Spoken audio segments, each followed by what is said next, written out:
Oh, my name's Jonathan Bell. Originally from Los Angeles, California. Grew up in Torrance, the South Bay area. Got three siblings. I'm the fourth one. Let's see what else. Grew up in a Christian household. I was homeschooled my entire life. Didn't go to college and had a number of careers since then. I chose the Superman suit specifically because he was the first superhero that I liked. I do wish I could fly sometimes, but more importantly, growing a little bit older, it was because of what the symbol represents. Not so much him as a character with superpowers and everything, but more of like an ideal that he brought and like an inspiration of hope to people. So Superman specifically, people when they see this symbol, it's kind of like people smile. They recognize that Superman is something more than themselves. And I tried to aspire to be something more than myself.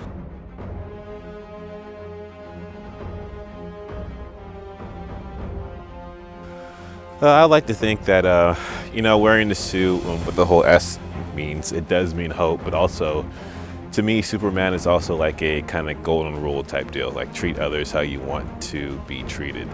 And so that's one thing that I like to keep in mind, whether I wear it or not, is to just try to treat people how you would want to be treated on a daily basis. And that is something that I would like to kind of encourage people to do also on like a daily basis.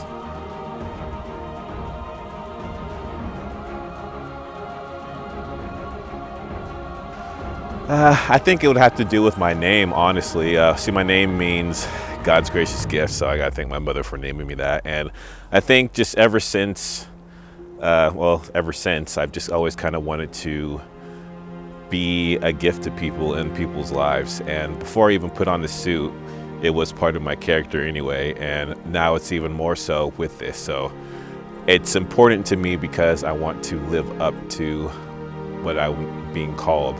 And that's pretty much it.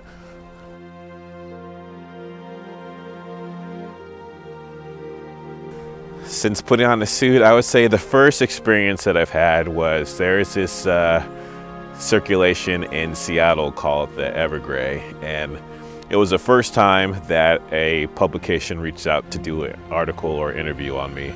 So that was actually, I don't think I'll ever forget that, because it was going to show that people were noticing what I was doing in Seattle. So that was pretty great to have happen. The second thing was I went to London and I had my Superman suit on also.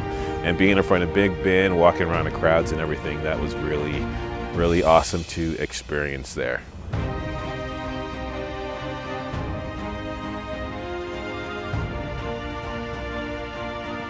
I was driving on the freeway and almost got in a car accident when I lived in Texas. I did like a 180 on the freeway across about five or six lanes of traffic, and miraculously I didn't hit anything. So that was I could have died or been severely injured. And that was kind of a wake-up call to me, because I never really loved the job I was doing at the time, and which was like a railroad conductor for Union Pacific. I didn't really have a life, and I always wanted to like travel around and do photography. So that was kind of like I could have died or been seriously injured to the fact where I couldn't, and that kind of inspired me to follow this dream of mine. So that happened in August.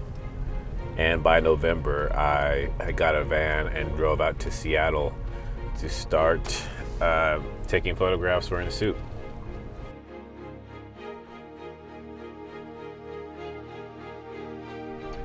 Well, when I quit my job, I wanted to do the van life because I figured it'd be a lot easier to travel around with in a nice big space. So that's why I chose a van. And as you can see, it's big enough and roomy enough to where I could change in the back when I need to into my Superman suit. And traveling around costs a lot of money, and I literally haven't paid rent in about almost 4 years now. Well, 2016, the end of 2016. So saving the money on rent and putting it into a vehicle has saved me a lot of money, and therefore I could travel around and go to different areas with ease without having to be tied down to one spot, if that makes sense.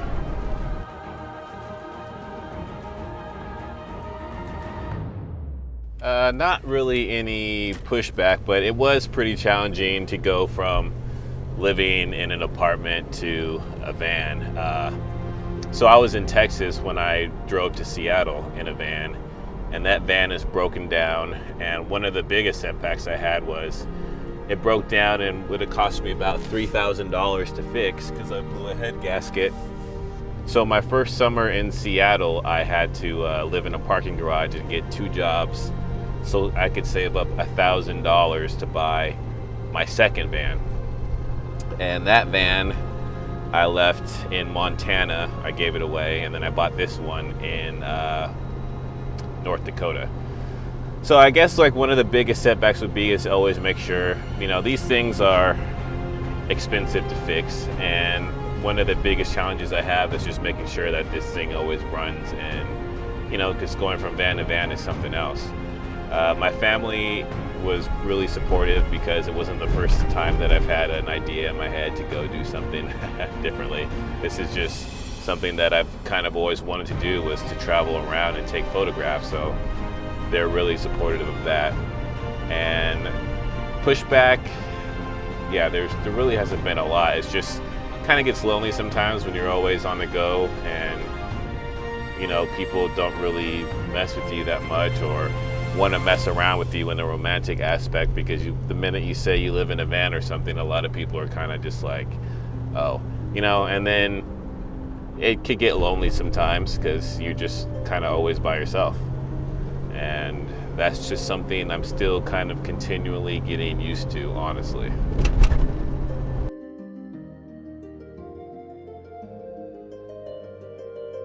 I would like to tell the person that hope it's more than a feeling, it's also an action. So if you feel like you're losing hope, like I like to think hope is an action. So if you feel like you're losing hope on something, I would take a step back and analyze your actions towards what you want to accomplish and go from there. Like my example for me, whenever I start feeling like I'm not doing enough with either photography or like it's not mattering, I would take a step back and look at my actions and see, like, am I taking a big amount of, or enough amount of photos that I want? Am I spending my time socializing with people like I want to?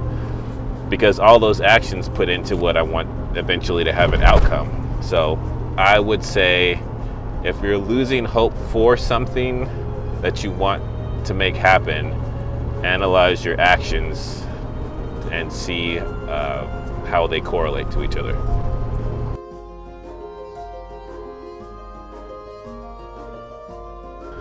I do love Seattle a lot. Seattle is one of my favorite cities, and that's why I chose to do the Seattle Superman there, because I wanted to go back and live there. I love London. I've been there about 3 times. And I really actually do like New York and Philadelphia a lot. Like Old City around here and all the streets, and it just has a really nice vibe to it. I like it. What would you say to someone who may be hesitant to follow through on their dreams? I would say that it's always worth a shot, and if you're worried about money or about jobs, I guess I would say, and this is something my mother always told me, she said, you'd always find a job. And you could always find a job and make money if that's what you're worried about. If you are worried that your dreams aren't going to pan out and you have nowhere to go again, there's always going to be ways to make money. So there's that thing. And secondly, I would just kind of surround yourself with people that are also inspired with their own personal dreams, because when you surround yourself with people that love what they do or want to start doing, it's contagious, and it really helps each other out in that aspect. why did you choose to come to Philly? So I've never lived on the East Coast, and the East Coast was somewhere that I've always wanted to try to live or want to experience. And I picked Philadelphia because it's kind of centrally located between New York and Baltimore. My first and second choices were Philly or Baltimore, so I picked Philly because it just seemed like it was in the middle. And so yeah, here I am. That's the main reason why. So I want to live out here for a year and experience what it's like to live on the East Coast.